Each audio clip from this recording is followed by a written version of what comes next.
Check, check, check, check, check, check. Check one, two, one, two, one, two, two, two, two, two. Hello, hello, hello. Hello, check testing. Hello, check. ठीक है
Can I have your attention, please?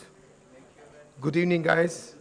It's my proud privilege to celebrate a day today, celebrate the success and the achievement which is unparalleled for an architect. I do not know how much joy Geeta has ever got out of winning a competition or successfully completing a project. But this achievement of hers, the entire fraternity takes reflected pride in, and I think we need to celebrate that, and that's what we are here together today. I would like to now welcome President Habib Khan and Vice President Sapna Prabhakar to accompany Geeta onto the stage, please.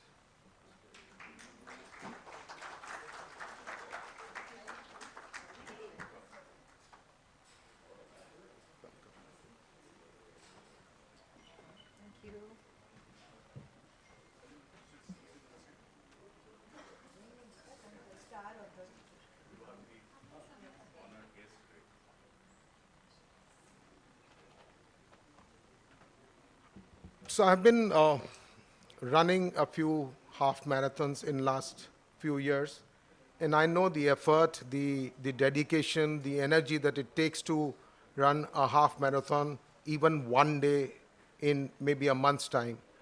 And Geeta has done that over a period of 75 or 80 days, 70 days, which is and every day to get up, run those 30 or 28 kilometers, and in the adverse climate, in the condition that she's been running, I mean, I really salute her for doing that. And not only that, she was doing it for personal glory. The entire cause that she was running for is amazing, amazing in the sense to create awareness for architects, for all of us. I'm hoping like hell that she succeeds in at least 1% of her effort if the entire domain that she traversed, if that can bring fruit and our profession can benefit out of that, it'll be great. Just the awareness that there is a profession called architecture is a great achievement for her. Then she has been interacting with, I think, all kinds of people, with manufacturers, with labor, with people, has heard them, their stories, has heard their problems, issues, and I'm sure she is such a rich person with her experience that she has gained, and I think we will love to hear her speak on that. Before we hand over the mic to her and she makes that presentation, it's a great honor for me to invite now Sapna to speak a few words on that and take up after that. Thank you.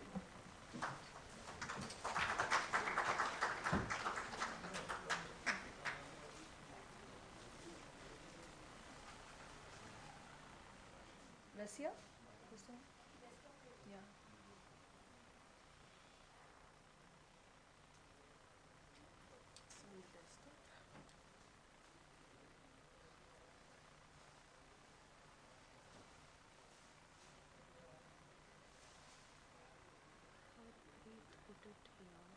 ये होगा.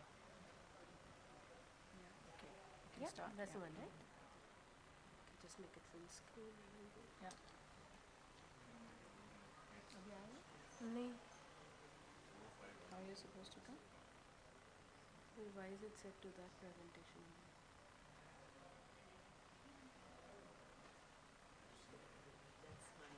Yeah, yeah, I know.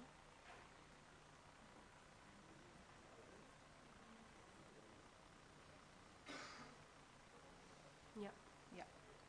Full screen? Yes. Good evening, everyone. Very warm welcome and greetings from Council of Architecture. And thank you, Architect Vivek, for such an enthusiastic start. So when our team took over in 2019 in October, we started with outreach programs and we visited some states and we interacted with our fraternity, and then lockdown happened. So, but the best part about the lockdown was that gave birth to Suez Social. So, and in this CA Social, we had, we called it as a new beginning because we just felt before that there was no kind of connection between our fraternity and Council of Architecture for whatever reasons. So when lockdown happened, we CA Social came and it was like a new beginning. We started connecting with our fraternity online and in this CA Social, we had 4 verticals: CA Social Dialogue, and then there's CA Social Reads, and then we started with CA Social Women in Architecture.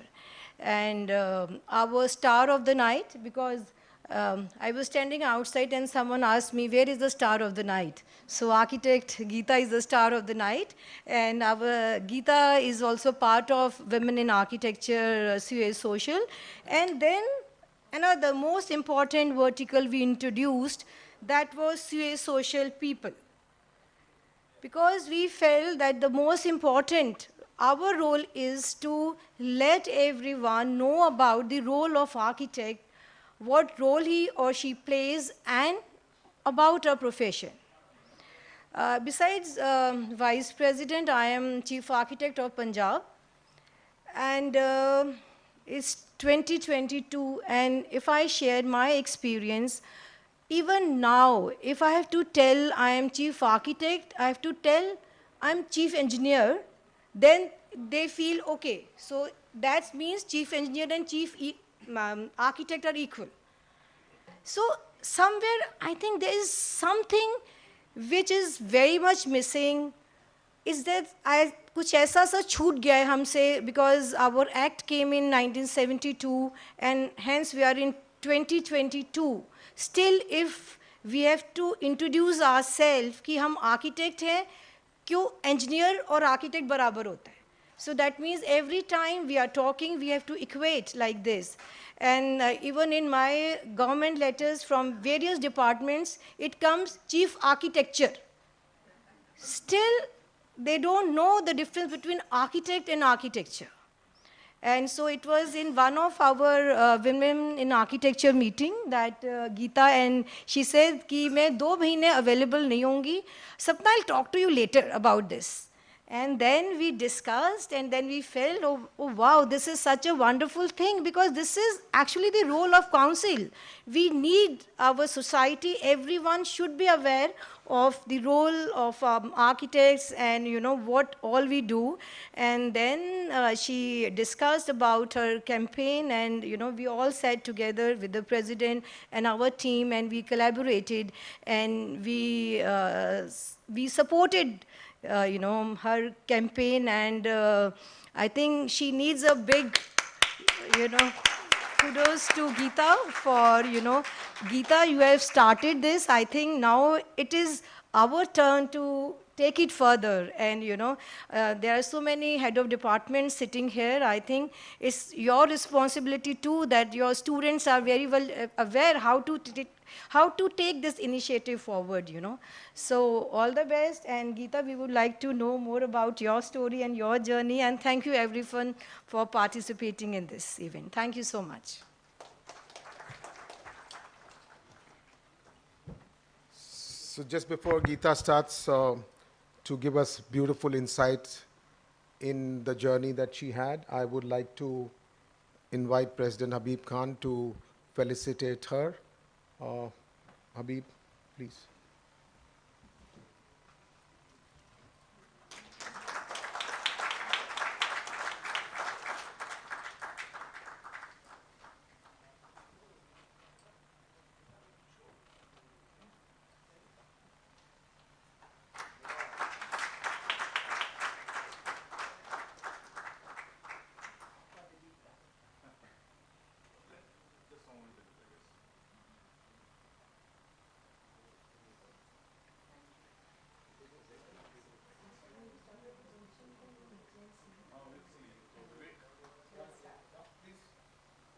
To you, Geeta.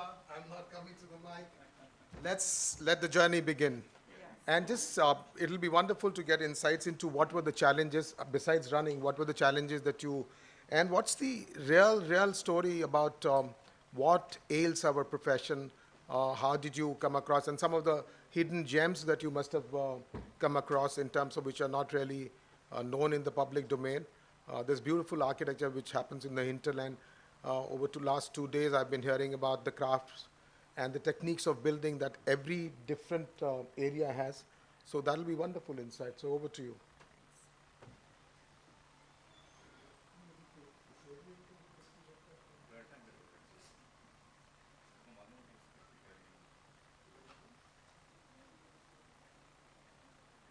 Can we check if the, yeah, thank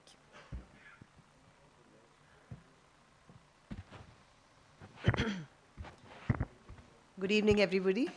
Yeah, and huge gratitude to the Council of Architecture for this evening and for supporting and, coming forward. There was, I remember calling Habibji, of course, mentioning it to Sapna during that Women in Architecture meeting, but calling Habibji and mentioning that there is this crazy idea I'm embarking on, and there was not once, he didn't need to even pause. He said, we are with you, and that was the beginning of the collaboration or the coming together of Council. And I'm also very happy that the Indian Institute of Architects, NASA and INTAC also supported this, and Boston Architectural College also supported this. I think it was the coming together of different organizations, which is extremely important for the journey forward as well.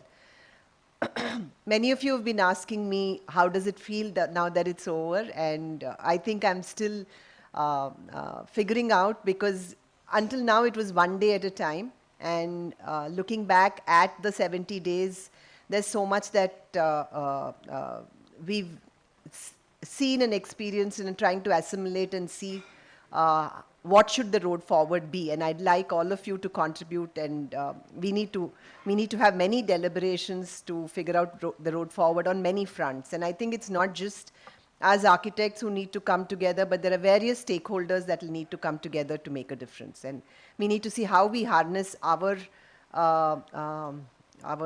connections to make that happen as well.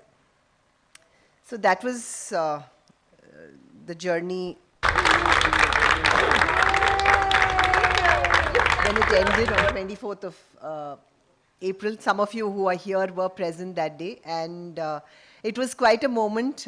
We were about 80 of us who walked between Rajghat and Red Fort, and I think we had to restrict the number to 80. We didn't go all out because one is, of course, permissions from the police, as well as COVID was beginning to rear its head, so we had to keep it small. But there could have been many more who could have joined us. We, in fact, stopped spreading the word once we realized that's going to be a problem.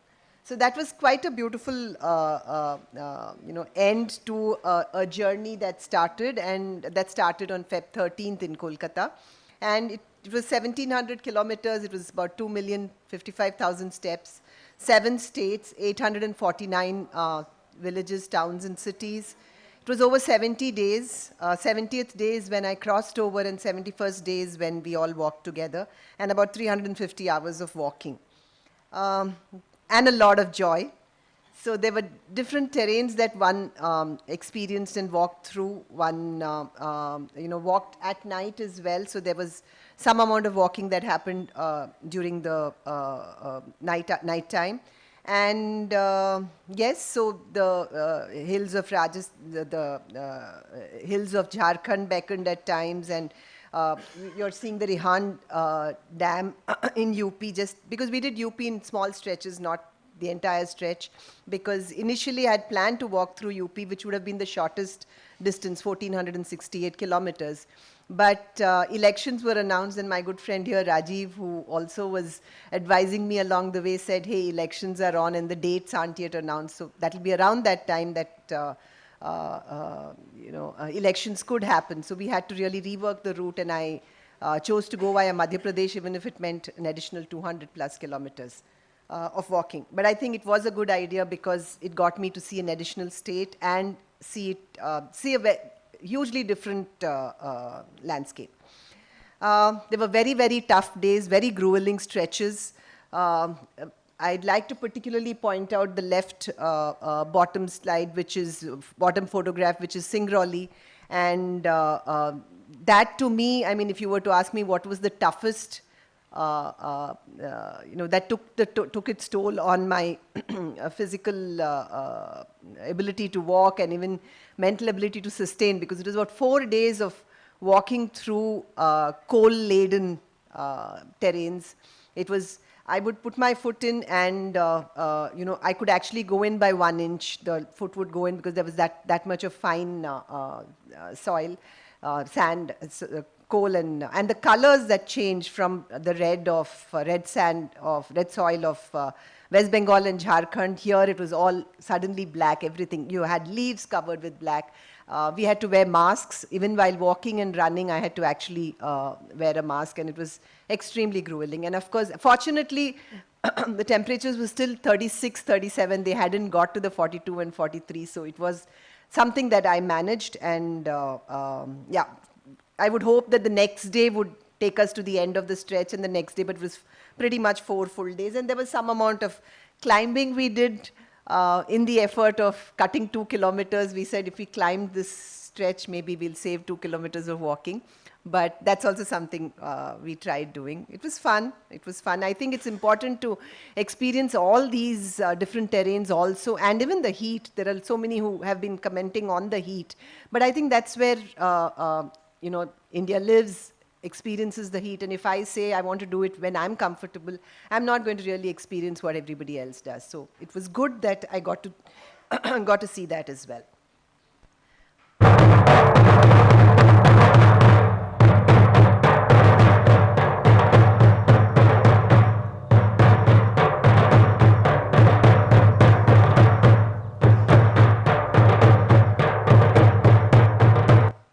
So experiencing different parts of the country through the different kinds of welcome one received, which was very touching, because none of these people had any expectations from me. They just were so loving and welcomed me with open arms, and that's something that touched me.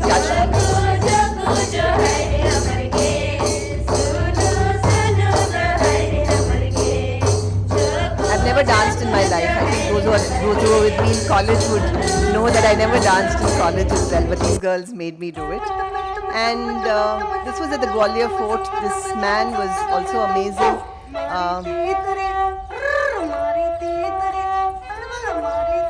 From Rajasthan, initially. He used to sing and play in Rajasthan first. Then he moved to the Orcha Fort and now sits at Gwalior. So it was interesting to see that he was also living a nomadic existence, and I was doing that temporarily too. So there was a connect of sorts that we had. Yes, experiencing India and its various, customs, culture, through, of course, the terrain and the landscape, the environment, and people, and food. So some of it, if you see the right-hand bottom, it's something I had never eaten. Sandeep Jha, who's the chair of IA West Bengal, IA Jharkhand chapter, introduced me to, it's called dhushka. And it's something that's very local to Ranchi. One always thinks of sattu and, chokha and bati and all that, litte and things like that when you talk of Bihar and Jharkhand. But that was something that was interesting. We also, with the ladies who danced in Madhapur, the first slide that I showed, we actually sat in a circle with a boiling pot of chana in the center, and had moody and chana with them. And it was lovely to meet this priest who has been a priest at the Hanuman temple for 40 years, which was on the banks of river Satna, across the Madhavgarh fort. So these were some of the experiences that one had on this absolutely life-changing journey. So how did it all start? For me, it was in, I think, 2017, where I came across an article which talked about Priya Dutt walking with Sunil Dutt from Bombay to Amritsar, Mumbai to Amritsar. She walked in 1987, but I read the article in 2017. And it was like a seed was planted, and I started feeling the restlessness regularly. I would bring that idea out, discuss it with the team, discuss it with the family, and talk about what it should be, how I should probably look at walking, maybe the 5 climatic zones, pass the baton, have a relay walk of sorts with students. We sketch and we photograph. Some of them cycle who can't walk. And all this kind of exploration happened. We made different kinds of PowerPoint presentations over time to see what it should be. And then I think Vivek was talking about running half marathons. Around 2014 is when I started running myself. I started with a 10K. The first 3 years were 10Ks. Then the third year onwards, I started doing 21Ks. And then I went on to do 3 full marathons as well. And I think that's when I realized that it needed to be a solitary journey. It needed to be something that I had to achieve and do on my own because it was an inward journey of sorts also, and I felt that I could achieve what I wanted to by traveling alone.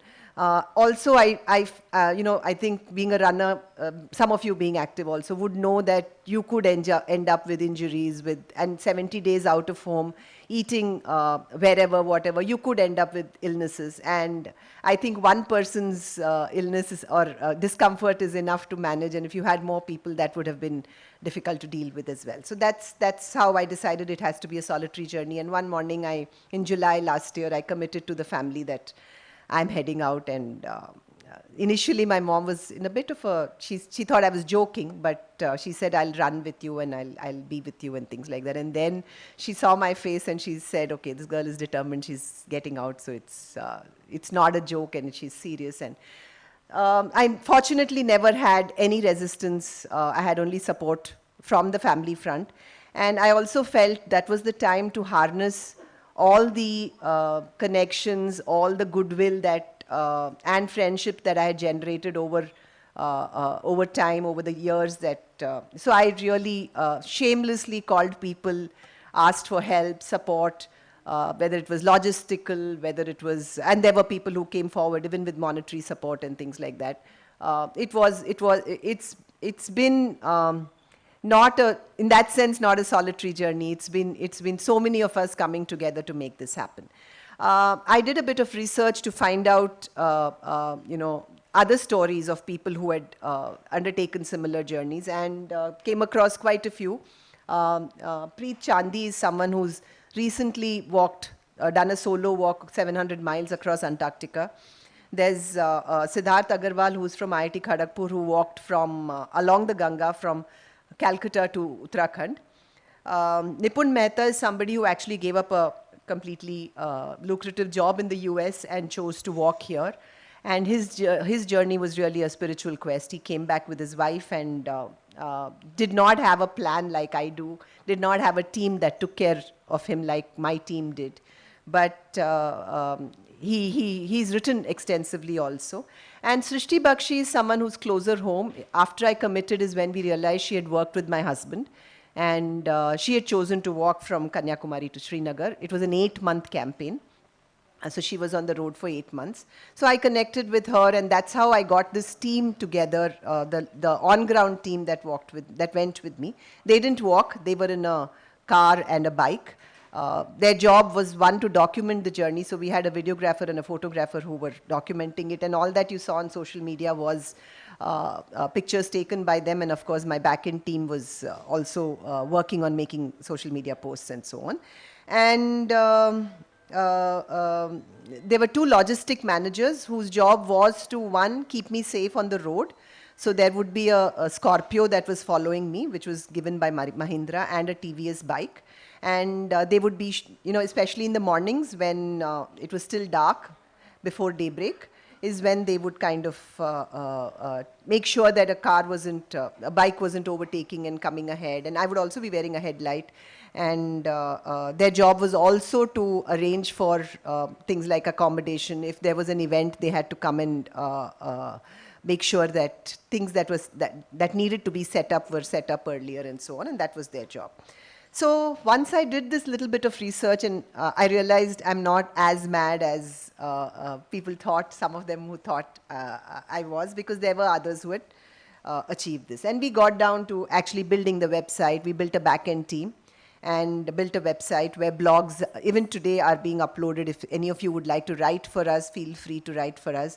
We had close to 50 colleges that signed up and did activities while I was walking. So there were activities being carried on by colleges in their respective locations. We had a World Health Day session on design, health and well-being, where faculty from Boston Architecture College spoke to students. And Let's Taste Trash had to be put off. I think we're doing it in a week or 10 days from now because of the Janakpuri clashes. It's sensitive. That's where we had planned this walk. So that's going to still happen. And then, of course, join us in Delhi, where we had that last mile that many of us walked. We also have a showcase, virtual showcase, where we are putting up work of architects and designers who've created designs that could make social impact and which are responsible and responsive as well. So if any of you have designs like that and would like to submit, because this is going to be an online, ongoing repository, and we'd like to keep that going.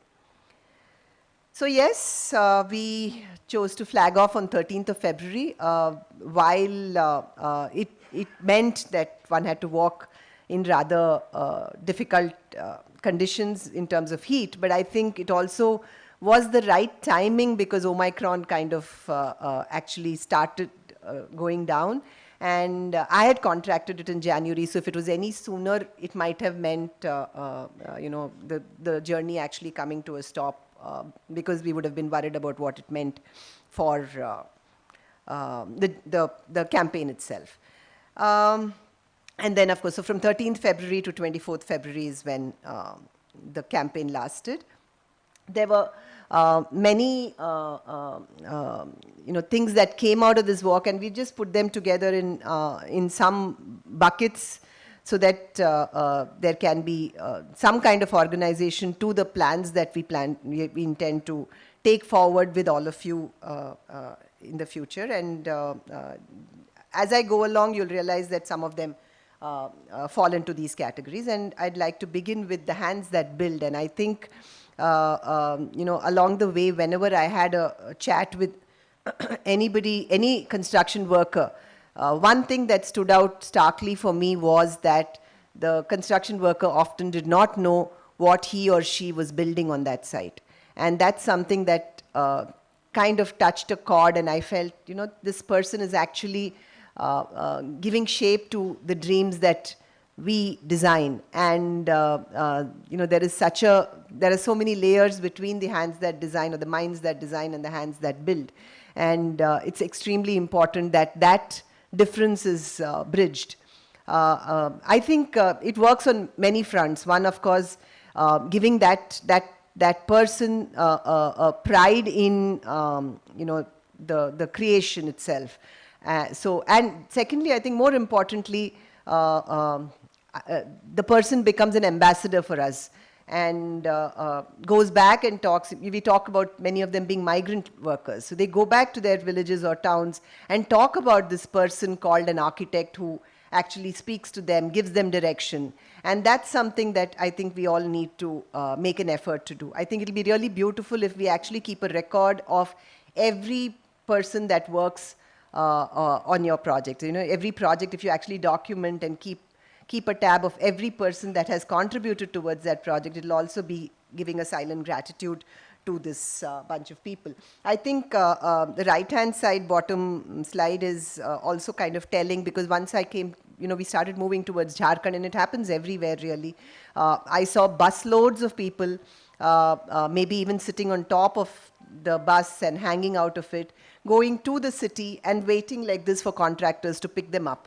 And in fact, when I got talking with them, there was one person who also was one of those who cycled back from Kolkata to Ranchi during the COVID crisis. And that's another, that image of people walking back is also another thing that really got me, to commit to this walk. I just, it kind of, again, touched a chord somewhere.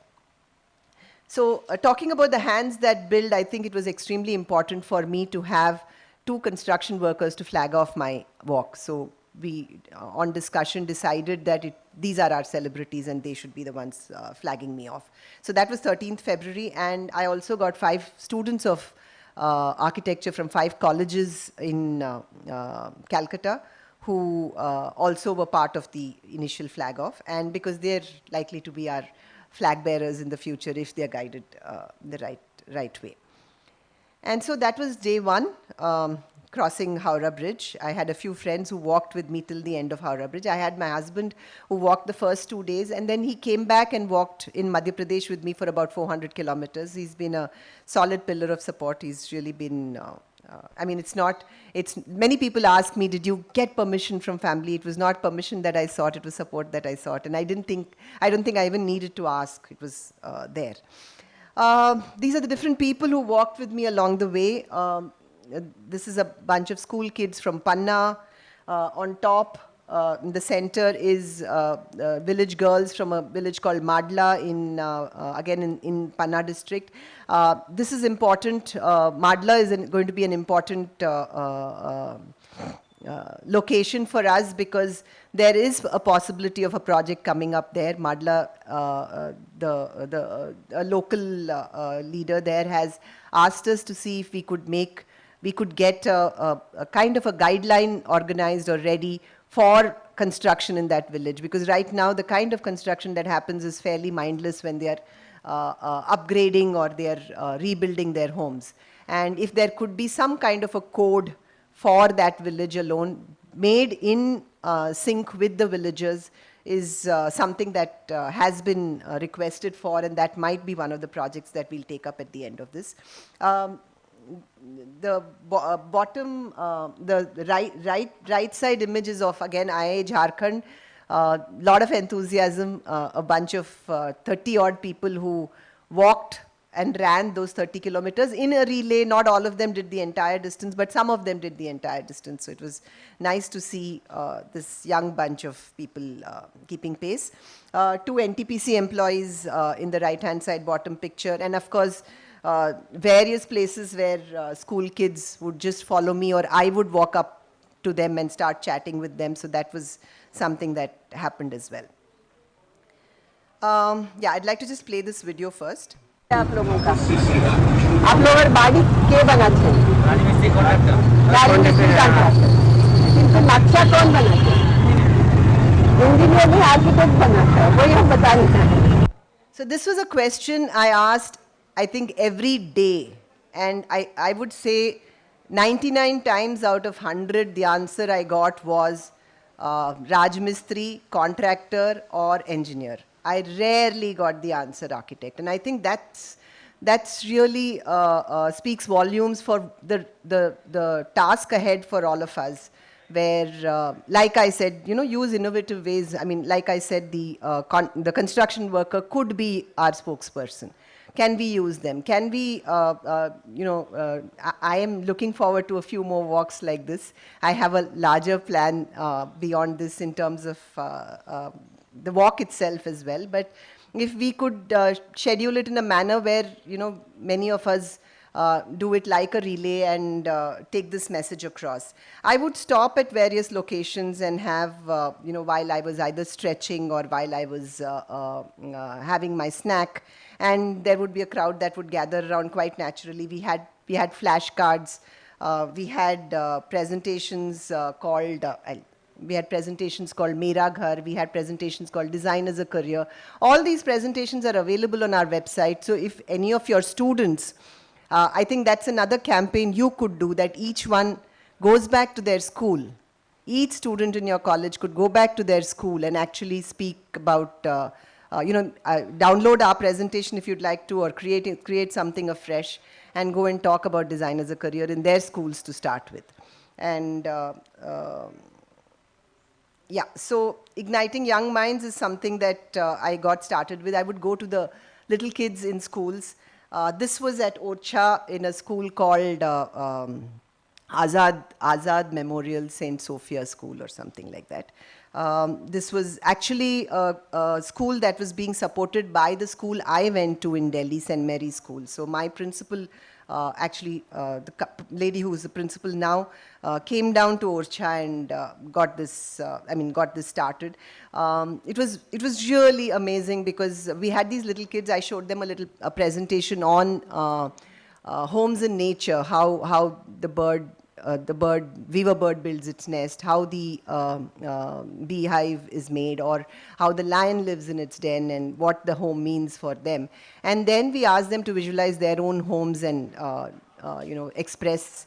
And I was, after that, doing a presentation for the parents. And in the middle of that, these kids just came running with their, papers that they had sketched on, and they wanted to show it off, and it was really, really delightful. I think, while they were sketching, we also, this particular sketching workshop, we had kids from Bundelkhand University, Jhansi, who were also guiding them, asking them questions. So when they were drawing, what is it that you like about your home? What is the color of this door? So that's how they started expressing their, the kind of joy when they finished their session, or on top, they're actually watching the presentation completely enthralled by what they were seeing. And these presentations also underwent change as I walked. So it was not something that was static. There was feedback being given to my team. Rasya is here. She was kind of leading it in the back.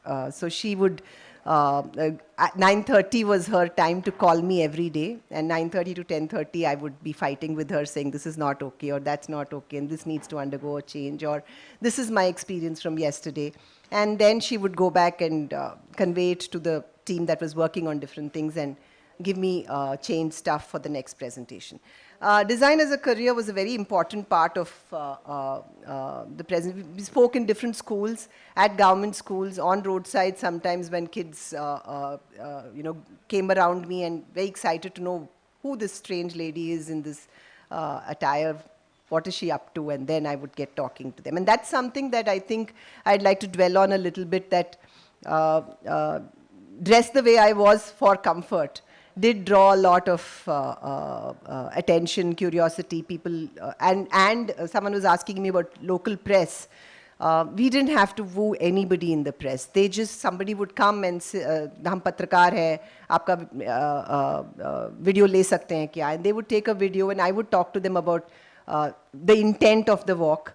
It would get recorded, it would be uploaded on an app, which was accessible to people. And maybe a few kilometers down the line, there would be somebody who would come and say, hey, I saw you on that app. Can I take a photograph with you? Can you tell us more about what you're doing? Can you come and address my panchayat? So that's how word got spread. So while I may have just met a few people, few hundreds, couple of thousand people along the way, I think word did get beyond because of these people as well. I'd like to play this video. I think I did play it in the interaction with Habib ji for Women's Day as well, but... मैं geography honours लूँगी। Yes. Geography ma'am मेरा ये favourite subject है, मेरा अधिकतर marks इसी में रहता है। जो भी मैम हमको पढ़ाती है उसमें बहुत अच्छे से फोकस करती हूँ, और मुझे अच्छा लगता है ये पृथ्वी के बारे में, इन खेत जमीन, ये पहाड़, नदियाँ, पानी, हर एक चीज़ के बारे में जानना मुझे बहुत अच्छा लगता है। या फिर आप देखिए तो अंतरिक्ष में भी ग्रहों के बारे में पढ़ाया जाता है, नीचे का अब जाएंगे बहुत सारे से होता है, बहुत सारे खनिज उनके बारे में पढ़ाया जाता है, मुझे जानना बहुत अच्छा लगता है। So this girl is Sumari. Her original name was Somwari. It comes from the day she was born. She belongs to the Orang tribe in Jharkhand. And this was at an NGO called Asha. Asha works with children of brick kiln workers. And brick kiln workers in Jharkhand often go off to West Bengal and spend 8 months out in these kilns.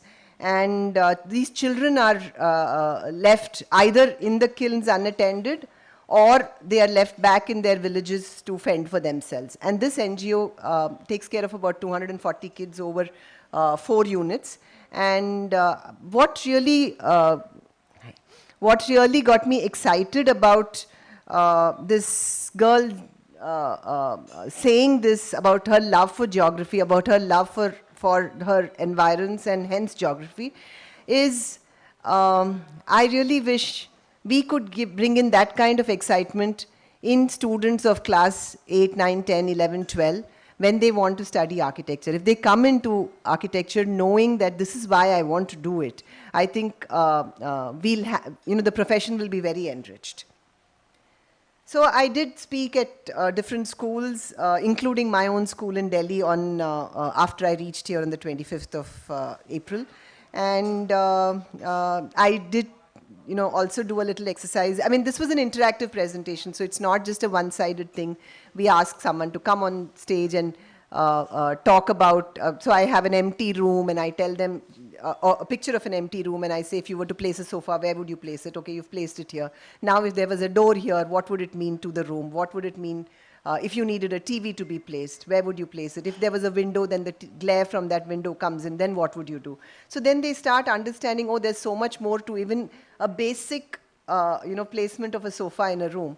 And they got excited about understanding and learning about that as well. So there's a lot that went into making of these presentations itself.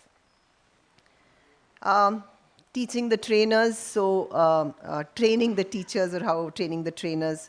So I did speak to teachers as well, and I think this is a huge potential to tap, because if we could, through the trainers, convey the message of design being as important, or as people usually want to, in cities and towns, are looking at smaller towns also are looking at medicine, doctor banna hai, engineer banna hai kind of a thing, but not really architect banna hai. So how do we start taking that message and really do a blitz of sorts where people get to know that there is this architect or there is this profession called architecture? And that's something that could happen through teachers. And it could be teachers in private schools, but also teachers in government schools. And I think that's where, again, when I said we need to liaise with different kinds of stakeholders, I'm talking about liaising with the government here and maybe the HRD ministry, who can give us a small inroad into when these training programs happen for the government teachers. And I'm sure there are these upgradation skill programs that happen, FDP programs. If we can get a small inroad into that, I think we'd be, it'll be a good way of reaching them. Yes, this is about Mera Ghar. I told you that we did different sessions at different locations. It could be at someone's home where I was stretching at the end of the day and a group of people came together and we started talking, or it could be at Singrauli NTPC factory, a women's forum, women's self-help group in Madhavgram, or Lions Club in Renukut, which supports a school, so all the teachers there were part of the session. I'd like to just play this video, which this is a village in Bharra, called Bharra in Madhya Pradesh. And I think this video really gives you an insight about the mine of information out there as far as traditional wisdom of people on building practices goes. And how do we, and this we're losing really, really fast. And a lot of it is intangible heritage of sorts. How do we kind of keep a record of this? Because people are moving on, and that's something is going to be rather difficult to stop. I'll talk about that as well, but that's going to be rather difficult to stop. And I'd like you to just listen to this.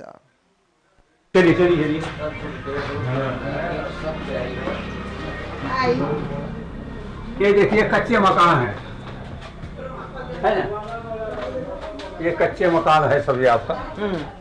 और ये चूल्हा, यहाँ पे खाना बना जी, हाँ, खाने बना चूल्हा।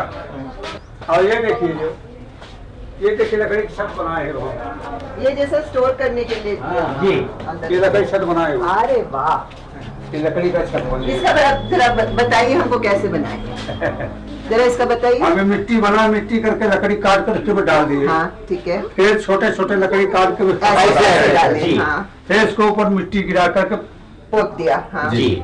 और नीचे भी नीचे भी ऐसे छपाई हो गया। और उसके ऊपर जगह छोड़ के उसके ऊपर टाली ये कपड़े लगाए। जी, कपड़े। और डबल छत है, मान लीजिए हम पक्का ही बनाए। और इन दोनों के बीच में क्या है? इसके ऊपर छत है, फिर आदमी ऊपर भी रह सकते हैं अगर चूल्हा लेपा हुआ है। हाँ नहीं, मट्टी है चूल्हा, पूरी मिट्टी, पूरी मिट्टी है, सफेद मिट्टी। मतलब कहाँ से मिली है? ये धरती से निकलती है।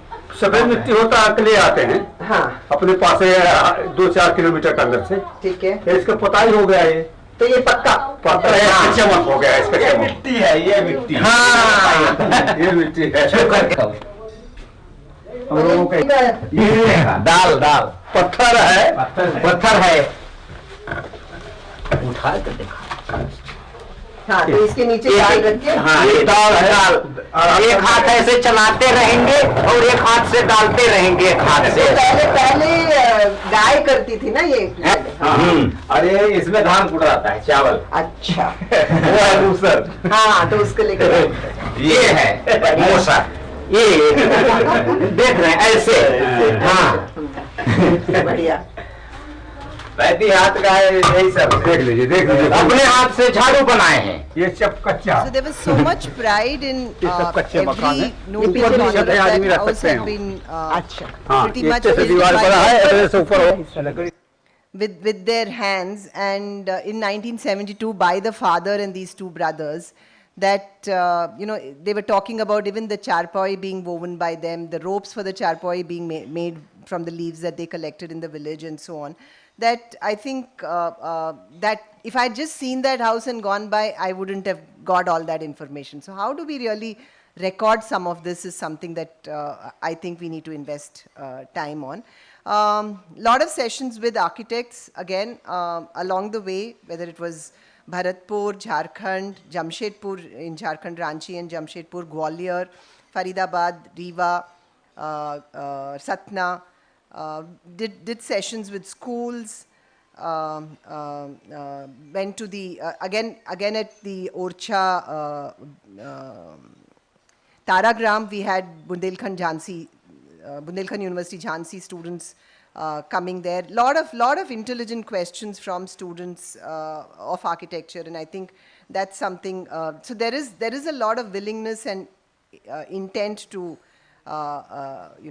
contribute and make a difference.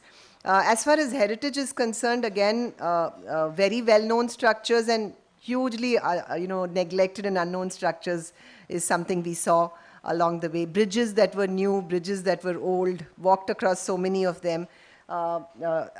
Basically, the route map kind of tells you where some of these structures are, starting from Artpur, Bishnupur, to Palmau in Jharkhand, to Khajuraho, to Jhansi, Gwalior Fort, and so on.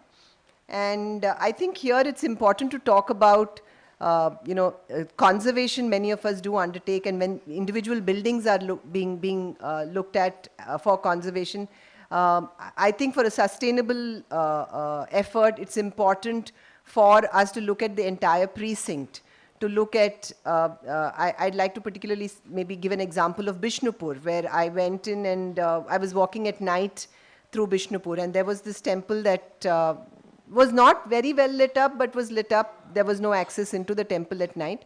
The precinct itself during the day was, the temple itself during the day was reasonably well taken care of. But when I walked through the village, you need to have people involved in that, in the upkeep of the precinct. Otherwise, you're not. So the economy of the place needs to be tied in.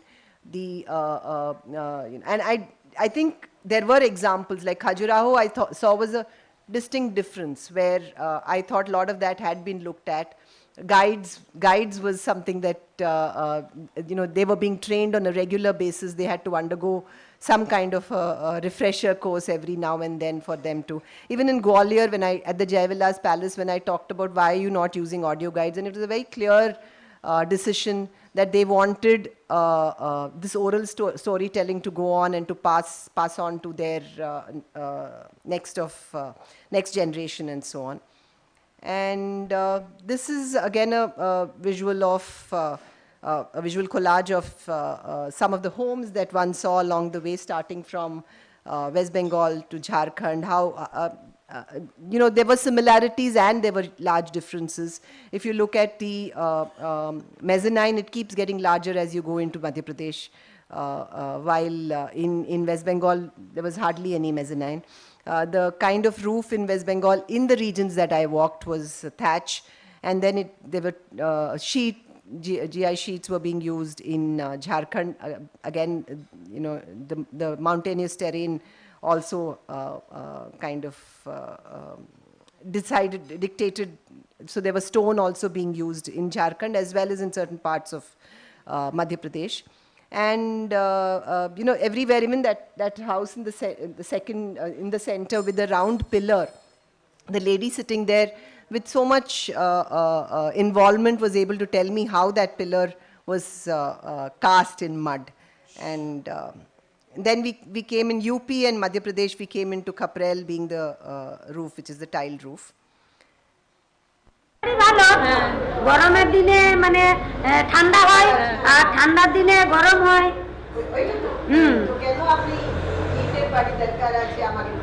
ইটের বাড়ি সবাই ইটের বাড়ি থাকছে তাহলে আমরা মাটির বাড়ি থাকবো তাই থাকবো So this is Anjali from close to Bishnupur. There's a resort called Banalata. It's run by a cooperative of sorts with 500 women actually being given employment there. And you see Anjali there clearly saying she understands the advantages of her own home. But still, if she was to build, she would build with eater bodies. Brick home is what she would do. And so that's what we end up with. So I was looking at the vernacular homes I showed you, a cross section, and you could make out where these homes were probably from, which part of the country they were from.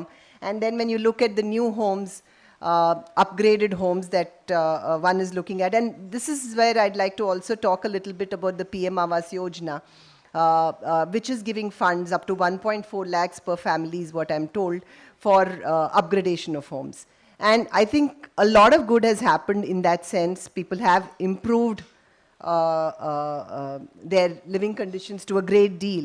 But it's happening too fast, too soon, and you're ending up with a loss of regional character, loss of regional identity. And I think that's where those codes that I was talking about in Madla, we are looking at making those codes. If we could actually build in some guidelines and codes into the process of disbursement of funds, and that's something we should look at taking to the government as well. If we could do that, and I'm not saying it needs to be mandatory, but at least prescriptive to start with is something you could look at. Otherwise, these could be really anywhere in any part of our country or any part of the world also.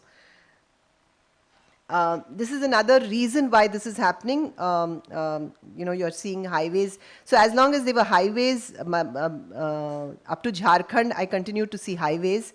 And there were connections, conversations across the highway. There were homes that people knew each other even across the highway. But the minute it becomes an expressway, there is a distance that happens. The village gets pushed further, recedes further.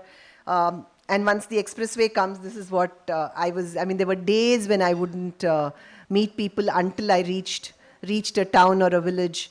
And I think with the new homes that are coming up also, I felt there were walls being kind of coming between people as well.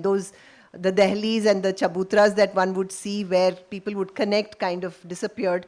And I think we really need to see how we as architects, I was also thinking if we could look at a format for design clinics. I have a few ideas on, like the Anganwadi worker goes around, can we have, capacity building at certain levels where they can give certain kind of guidance, and then the architect kind of also, what is to draw the architect back to some of these towns and villages to work? That's also something that we need to look at. Satna had a few architects. Palwal has a few architects. But all of them had the same complaint that there's not that much work. So, and there was this usual refrain of Farzi architects. So that's also something that one needs to see how we can address.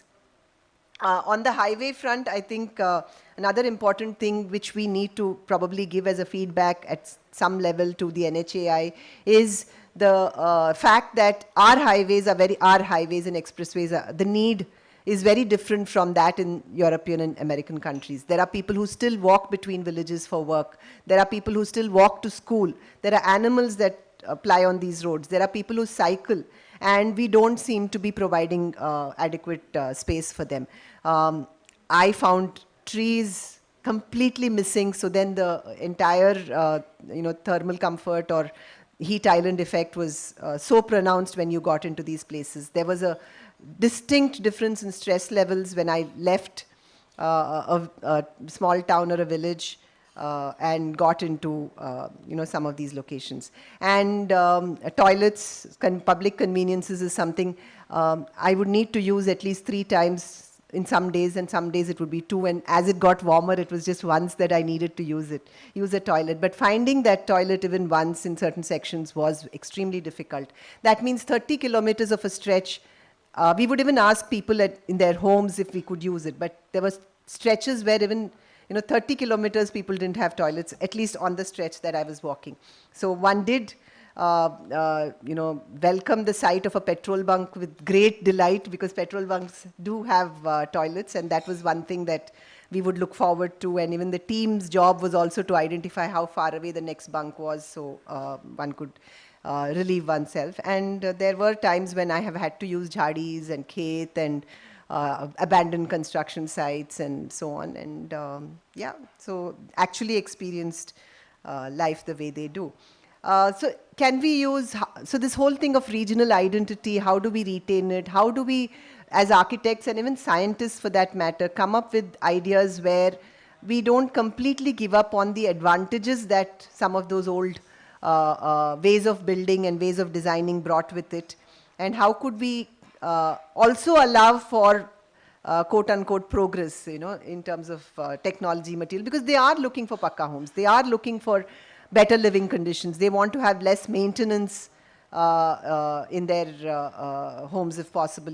Their roofs leak, there are termite issues and so on. So how do we find ways to tackle some of these things?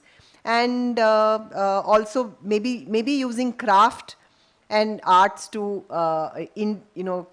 give some kind of a individual identity is something we could look at. If all of us architects decide to use one dying craft in every project of ours, I think some of these crafts may actually find a lease of life. Artichole, I was very happy to see the brother of Vivek Sabarwalji is incidentally the brother of the lady who's actually conceptualized Artichole, which is a beautiful project on close to Satna, and which is just a large, beautifully designed space where artists can go and use the space to get inspiration and create pieces of art. And this one installation is created by, I think, a French artist who, it's his ode or his tribute to the brick, because he feels that the brick is also gradually seeing its way out, and concrete blocks are probably coming in. And he's created this as a tribute to that. And I think while none of these installations would probably be sold there, they probably go out and, not this, but the ones that are movable installations get sold in different exhibitions in different cities.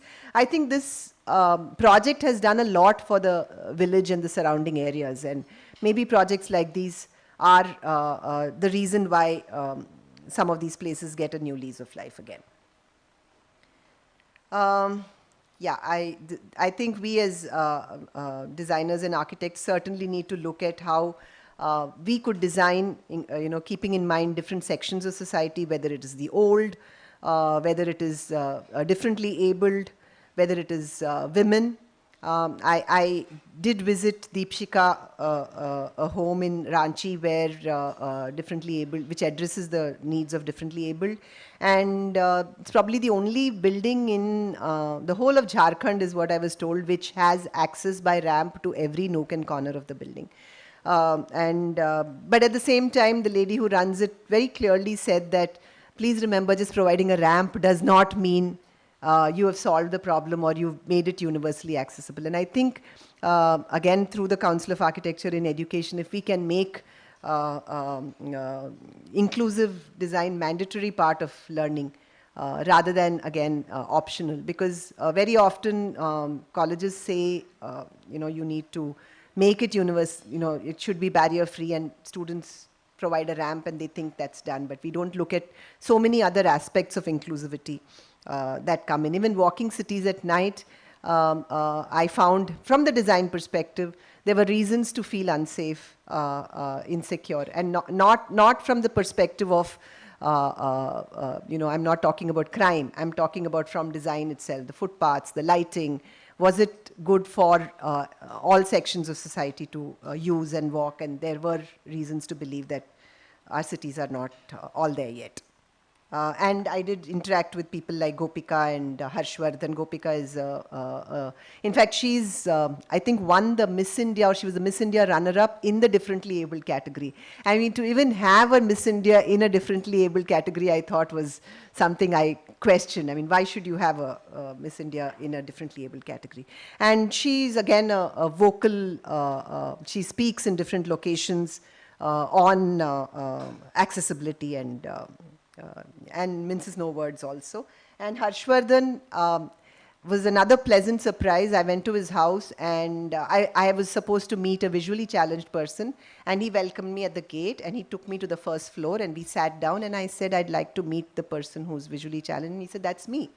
And I didn't even realize that he was visually challenged, because he had found ways to negotiate his home. But he said, I can only negotiate my home, because I'm familiar with how many steps, what, and everything. But the rest of the city has not done enough for me to be able to use these places. I have to have somebody with me to be able to navigate these spaces. Women, so I was very delighted to meet Sunita Devi, a Rani Mistri from Latehar, who is actually a crusader, a champion of sorts. जितनी महिलाएं थी, मैं बोली कि हम महिलाओं का ये है, हमारा महिला का शौचालय है, हम महिला बाहर जाते हैं तो हमें दिक्कत होता है, हमें 4 बजे रात में जाना पड़ता है, 5 बजे भोर में जाना पड़ता है, फिर हमें यदि दिन में भी हो, कोई अगर सपोज दैट कोई हमारे यहाँ गेस्ट ही आए या तो दिन ही है, उस समय हमें बाहर जाने के लिए काफ़ी दिक्कत है।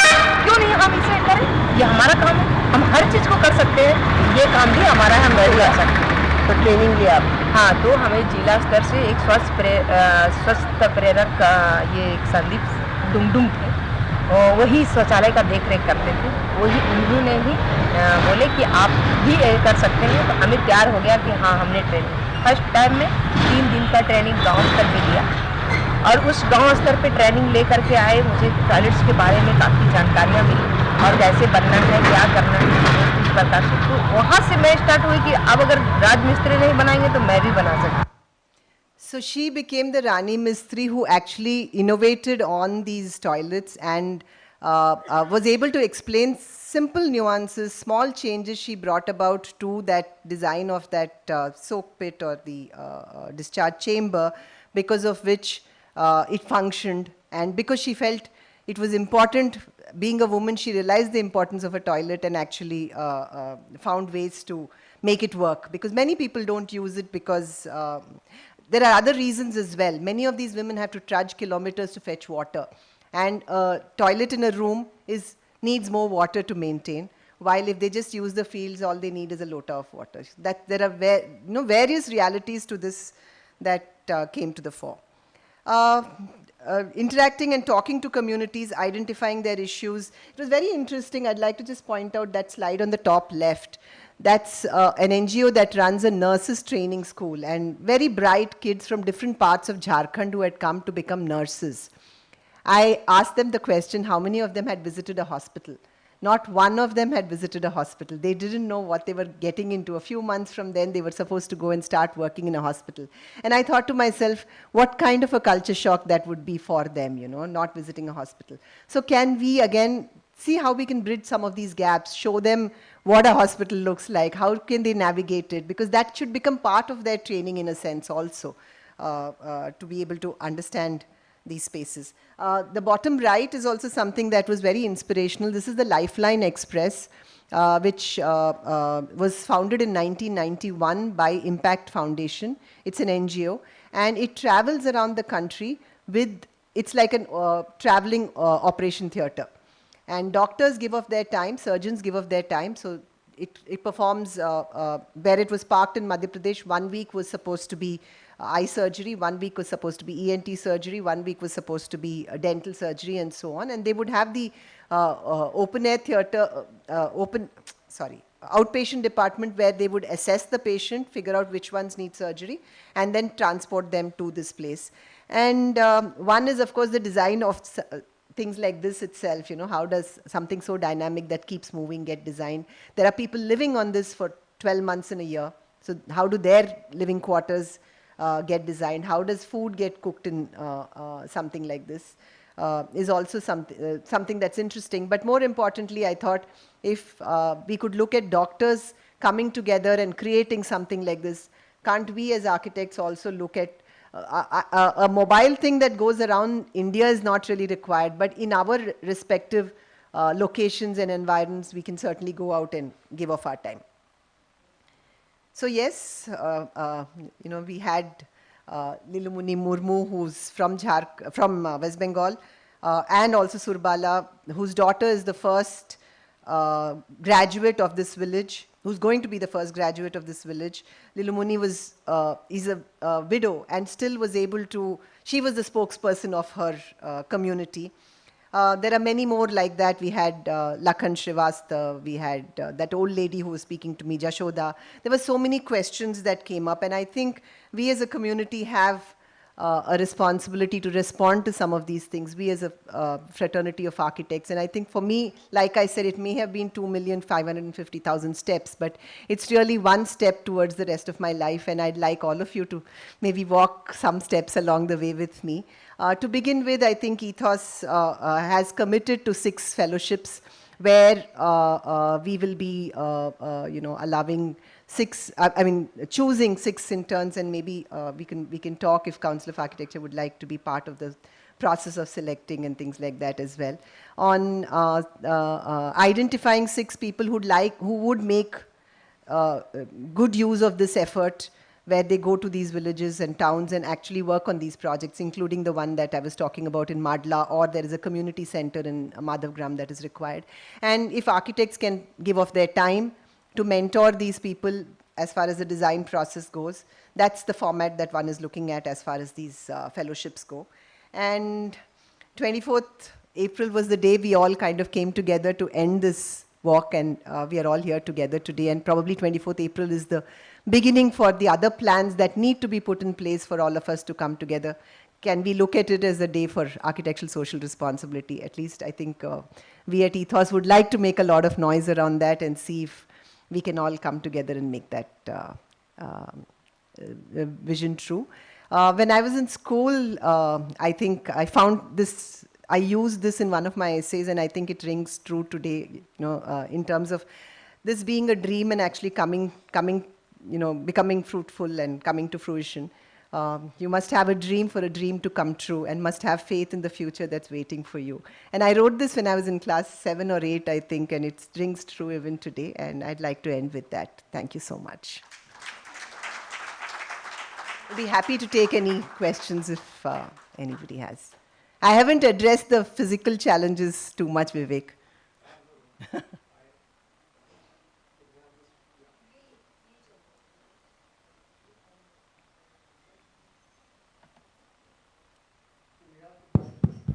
Neelkanth sir has something to.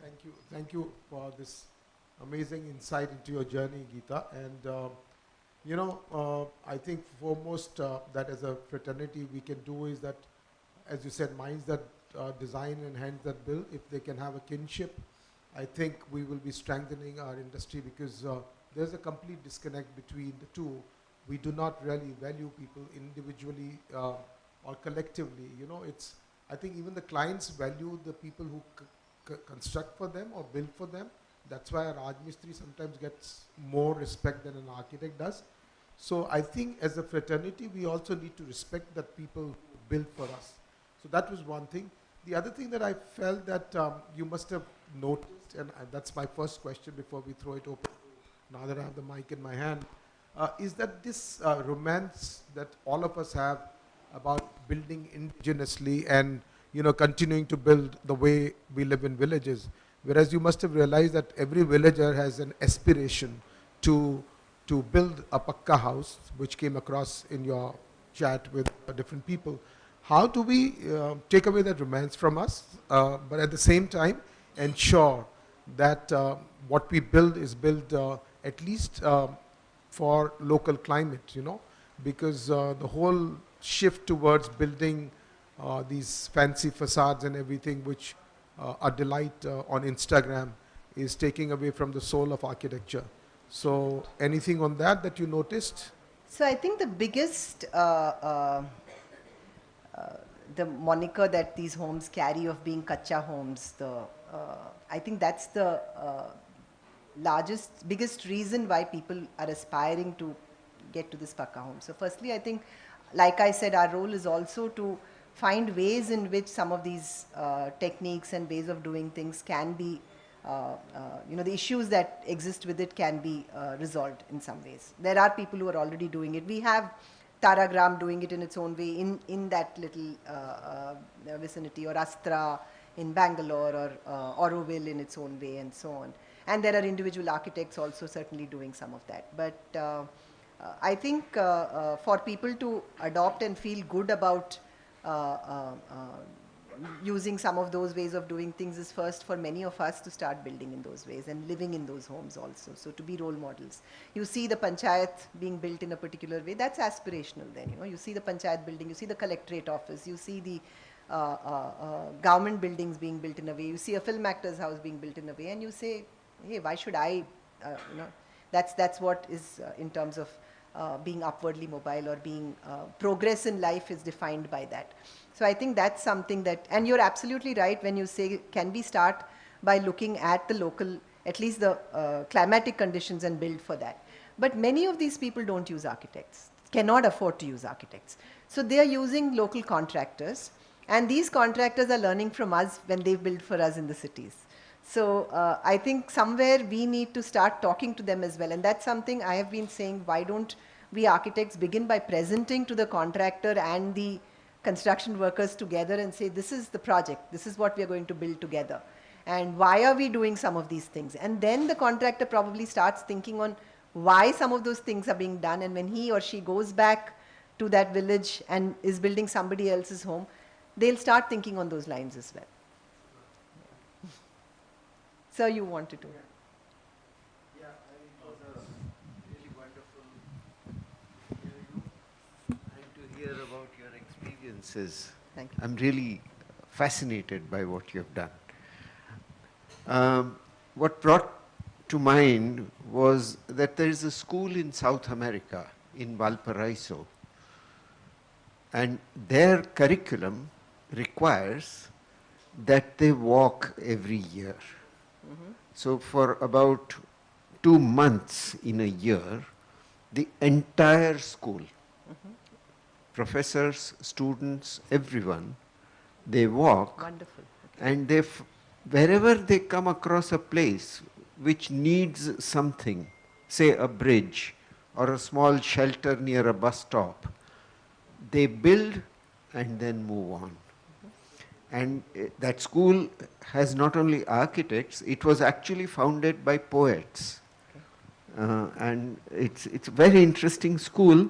So I wonder whether we should start doing that, and perhaps Ethos could look into a module which is walking through India module, which you could offer in the schools. That would be a wonderful thing to do. Thank you. I have a plan which I haven't really spoken to too many people about, is walking all the districts of India over the next few years. It won't be done in this manner like a marathon at one stretch, but it would be over a period of time, and maybe that's where some of these things could come together. Yes, sir.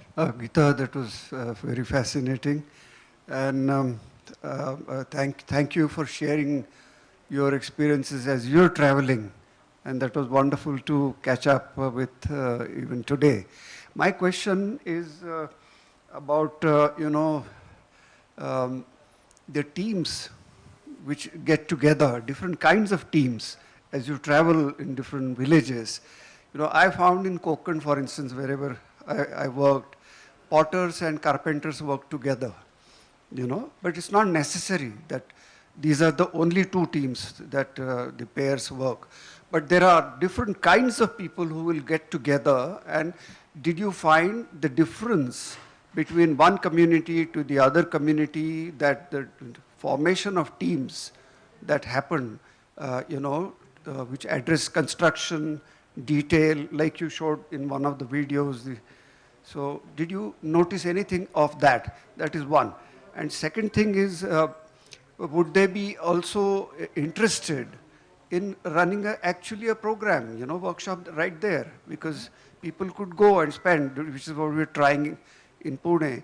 But if students go there and spend a week, it's a transformative experience for them. It's not just about the wholeness, because connecting architecture with not Absolutely, only with building, life, but yes. something else. Yes, yes. And whether you experience that. So, as far as teams are concerned, I mean, I'm not sure I did see too much of the multidisciplinary coming together of crafts and like you're talking about. But also, I think my exploration was limited in that sense and would need a little more, and we could look at that as something that certainly needs to be explored. But I did come across teams in, say, and that's something all of us do when say, a piece of architecture is being restored. There are multiple kinds of people who come together for it, and we did a lot of interviews on those fronts. And I think everywhere we felt that there are just, again, inspiring people to come together is something. Because of the way building is happening, that whole inspiration is being frittered away also of these crafts. I mean, in a village in West Bengal, I spoke to one Durga Puja idol maker. He's the only one left. Potters, there would be about 5-6 potters in one stretch, but beyond that, nothing. The metal utensil makers, again, the same thing. So with just so many of them left and not even sure of whether their next generation is going to actually build on it, is something I really don't know if they have. I mean, I think again we need to play that role of building those teams when we are designing. When you're looking at craft, maybe we should look at multiple crafts then and see how we can get them together as well.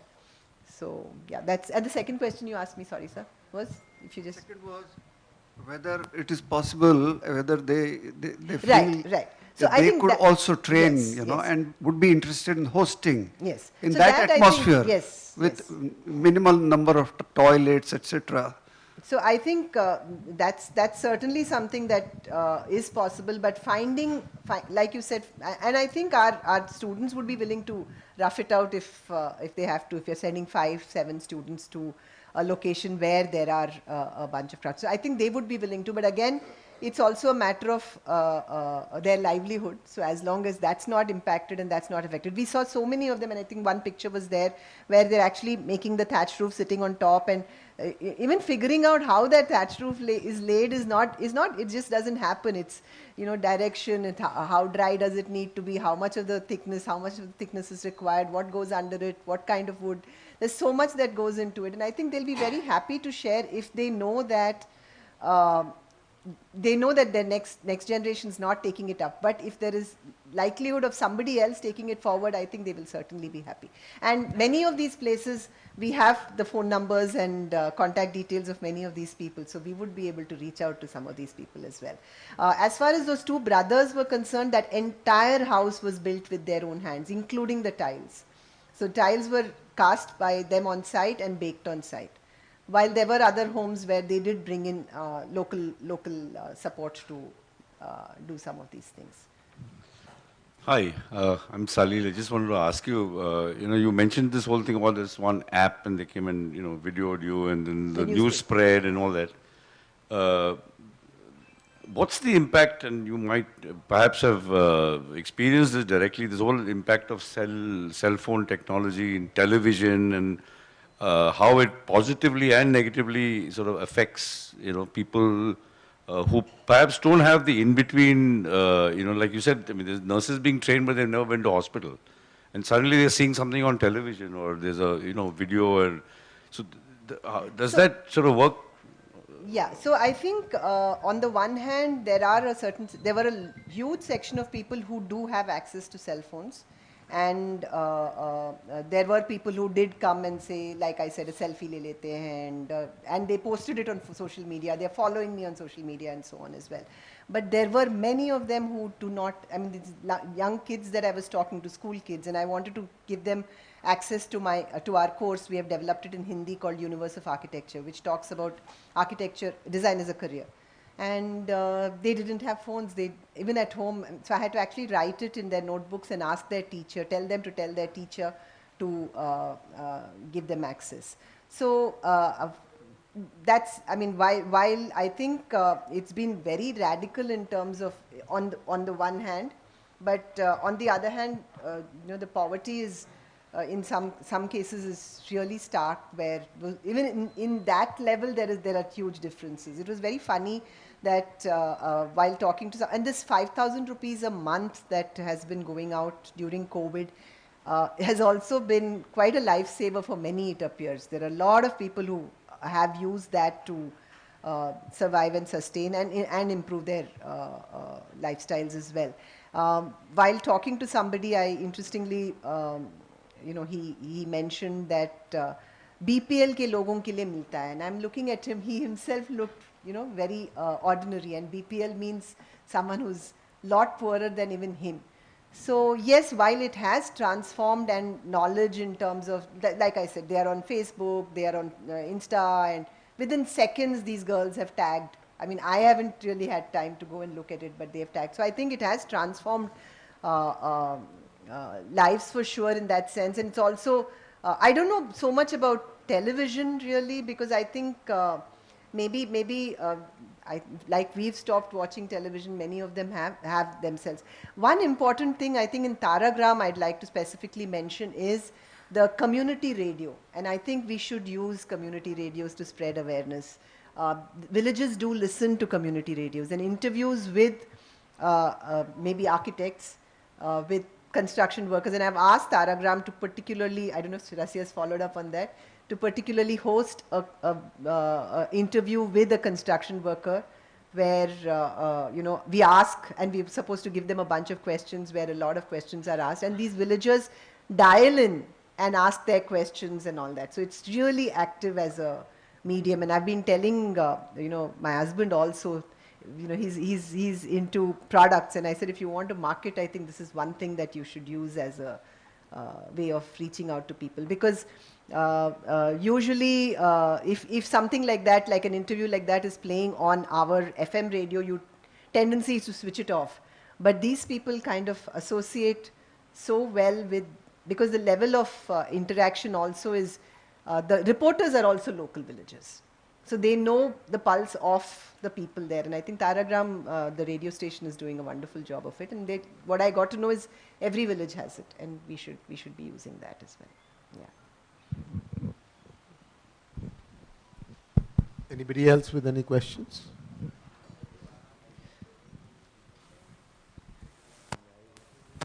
Must congratulate you for your courage of conviction. I think it's very inspiring to see this first step you've taken. Thank you. And I wish you many more steps for this. I just wanted to understand, with your sense of observation, has the vernacular architecture losing its flavor?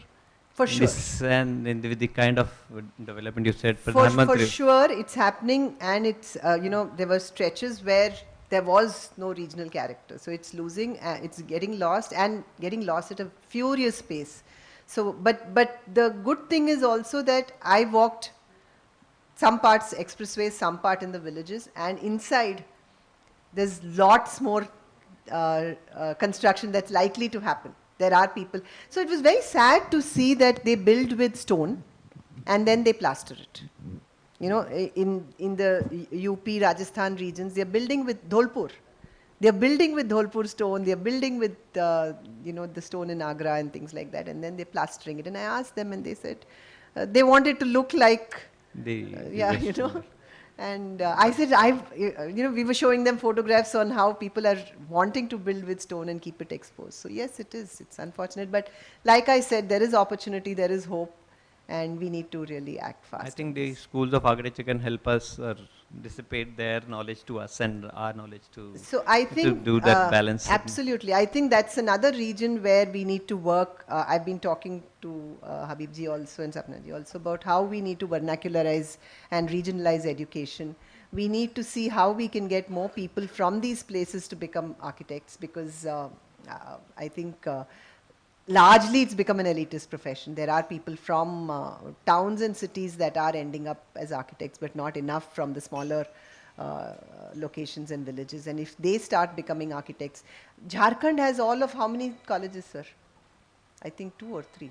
Amity एक है शायद और एक BIT Mishra है. The whole of Jharkhand has 2 colleges. So if anybody from Jharkhand wants to study architecture, they go out, and what happens to the local architecture? Of course, there are other issues that need to be resolved in terms of language barriers, because if this girl Sumari wants to study architecture, what do you do? You know, do we have people who can teach in her language and keep it going? So those are also more complex issues that need to be resolved. I wanted to say it's phenomenal, Thanks. so laudable, and it's very gratifying, I think, for the Sheila, whole take the mic. fraternity.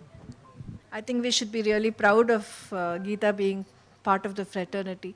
But you know, as far as we teaching the the villages, I think it would be a fantastic experience if our students go and spend a semester there. Absolutely. No, it's about learning, absolutely. And also how they manage with minimal resources. As you said, she would rather not build a toilet, but she would take a lota to the, to the fields. So, that if, it's extrapolated in construction also, they must be using minimal water. They must be using everything. So I think it's a fantastic experience if we go to learn sustainability and, how to focus on that and, work around it. So exactly. So I think it's about receiving for sure. It's not been about giving too much at all. Absolutely. For me, it's been about receiving all through this journey. Absolutely. And I think, yes, I think any of us going, even if to spend like that 1 week that Narendraji was talking about, it would be with the intention of learning and receiving, not with, we are not going to be able to give anything really. Not enough. Actually, I think 1 semester should be devoted. I think kids should go and as a group and go into a village and, kind of learn. But I think they lose their way, Sheila, when they are building with modern technology, and that's where we can probably play a role. They completely lose their way. They're so comfortable when they're using what is natural to them. But when they get into this whole thing, you see walls coming up, you see windows not You mean for the students? People. The people who are building, when they're upgrading using brick and cement. No. If you were mentioning villages of craftsmen. Right. So, if students go and spend a semester there, then adapting that craft in their designs would, would be phenomenal, yes. Yeah, there's one more question. Anil sir, yeah. So I'll just give you a reverse phenomenon also. Great effort. So I'll name the people also. There's a property called Tejara, and there's a person called Amannath, who calls himself a great architect, and he does AEC block building, then covers it up with stone and shows this is heritage, that this is so many 100 years old and it doesn't need accessibility, it doesn't need anything else because it is heritage. So we have our territory occupied by these kinds also. So the reverse is also happening.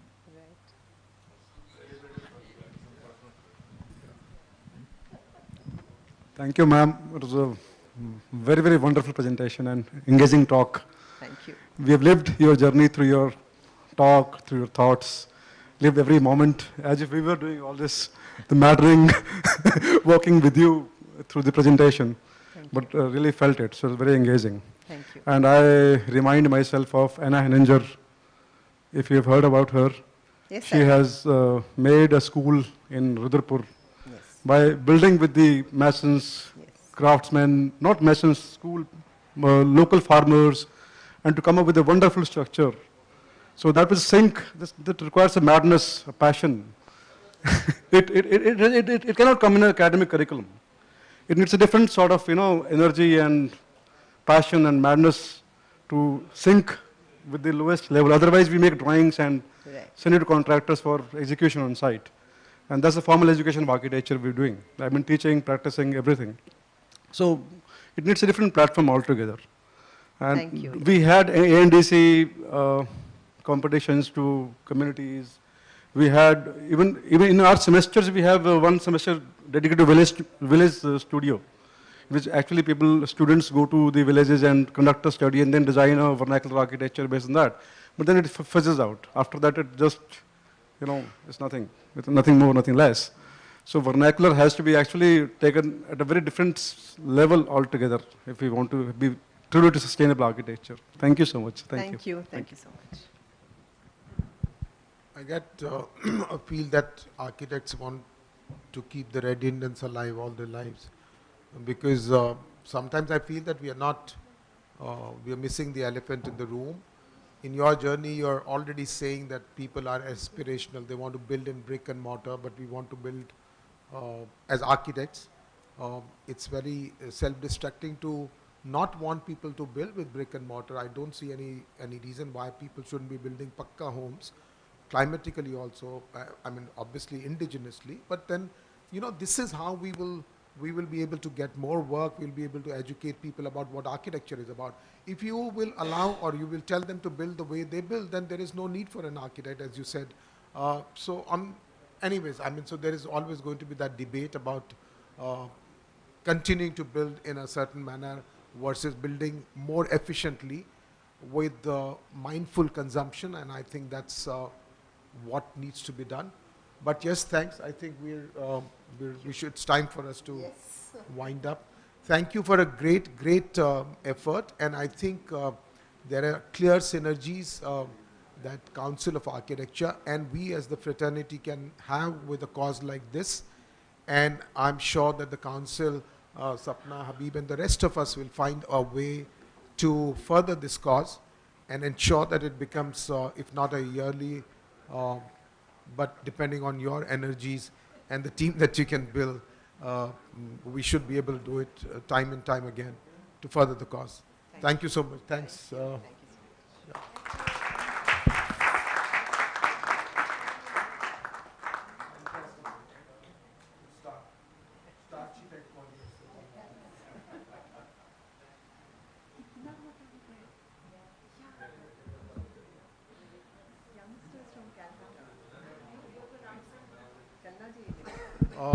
Can I ask President Habib Khan for a vote of thanks? What is it? Whatever it means.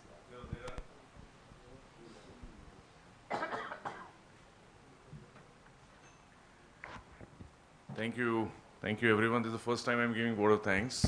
When the Vice President has welcomed, then I'm giving the vote of thanks. But thank you. There are certain events in history which leave a strong footprint, and I think this is one of the events which will leave a long-lasting footprint on the architectural history and the awareness that we need to bring among society. So thank you, Geeta, for doing that, and we are honored that we are a part of this exercise. I want to thank all of you, all the jury members of the Center of Excellence competition who have worked very diligently since the last 2 days, deliberated upon the whole thing and are with us today, and all the heads of the institutions, all the invited guests, and the back office of the council headed by Oberoi ji for facilitating all this and making everything fall in order. Thank you so much. So let's join for dinner and let's interact. Thank you so much, everyone.